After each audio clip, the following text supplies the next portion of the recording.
2025 has provoked the initial confrontations in a worldwide battle for control over the planet's most basic resource. When Bolivia sought to refinance the public water service of its third largest city, the World Bank required that it be privatized, which is how the Bechtel Corporation of San Francisco gained control over all of Cochabamba's water, even that which fell from the sky.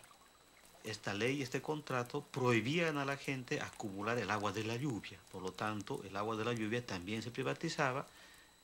La factura de agua le daba un valor legal a la empresa para que pueda apropiarse de su propiedad, de su vivienda, rematando la misma. La gente debía optar por una decisión de comer menos, pagar del agua, pagar por los servicios básicos, dejar de mandar a los niños a la escuela, no asistir a los hospitales y curarse en la propia casa, o en todo caso, gente jubilada, por ejemplo, que tiene una renta muy baja, debería buscar trabajo en las calles.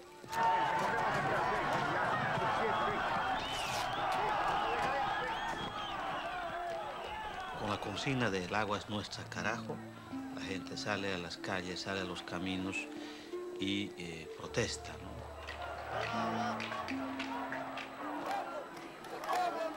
The price this beleaguered country paid for World Bank loans was the privatization of the state oil industry and its airline, railroad, electric, and phone companies. But the government failed to convince Bolivians that water is a commodity like any other. Entonces, ahí sí vimos que el gobierno defendía los intereses de la transnacional Bechtel, porque la gente quería agua, no gases.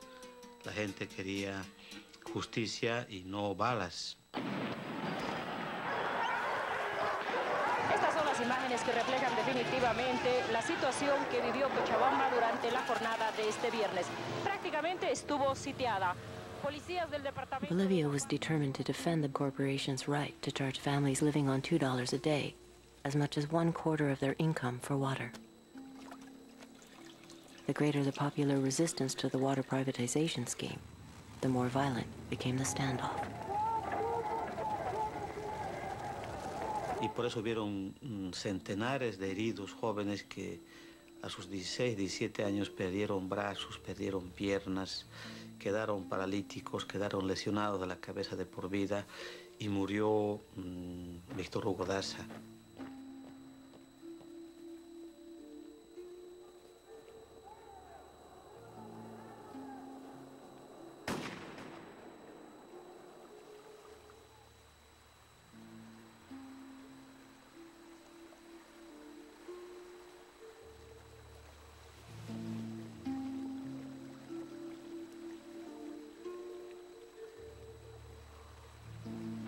Transnational corporations have a long and dark history of condoning tyrannical governments. Is it narcissism that compels them to seek their reflection in the regimented structures of fascist regimes?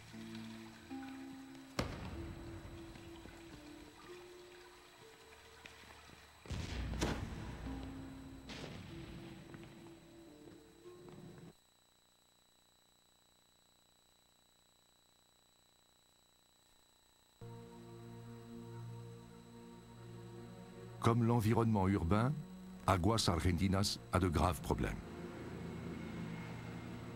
Le directeur du service de contrôle de l'eau du pays, Miguel Saïk. Il y a défaut de paiement. Le remboursement de leur dette est minimal. La Banque mondiale, la Banque internationale de développement et la Banque européenne n'exigent pas qu'ils paient, mais ils ne respectent pas leurs obligations. À l'heure actuelle, il y a d'énormes difficultés. Nous discutons actuellement de la pertinence de conserver cette concession. Vers la fin des années 1990, l'Argentine vit dans la frustration. Elle a suivi la recommandation du consensus de Washington, elle a presque tout privatisé dans l'espoir de connaître la prospérité, et elle ne récolte que colère et ruine.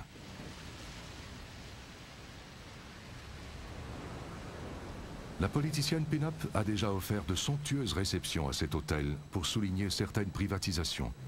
Este vestido tiene como 6 años. No. Sí, es la cábala.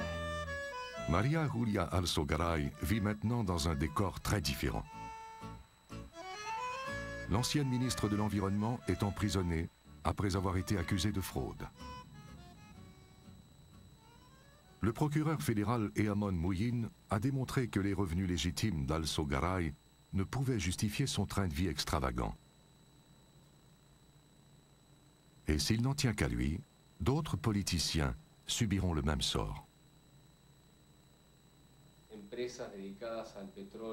Les entreprises responsables du pétrole, de l'aviation, de l'eau, du téléphone, du gaz et de l'électricité étaient généralement des services publics et appartenaient à l'État. Sous le gouvernement Menem, tous ces services et ces sociétés d'État ont été privatisés. Et pendant le processus de privatisation, il y eut des soupçons et des allégations de corruption.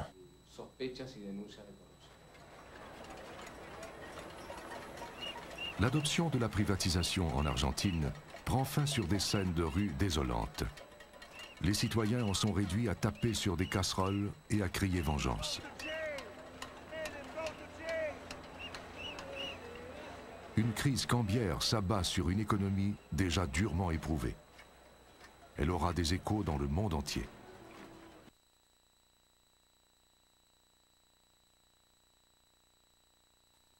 L'expérience de la privatisation en Afrique du Sud fait découvrir cette invention à la population rurale, la carte d'eau prépayée.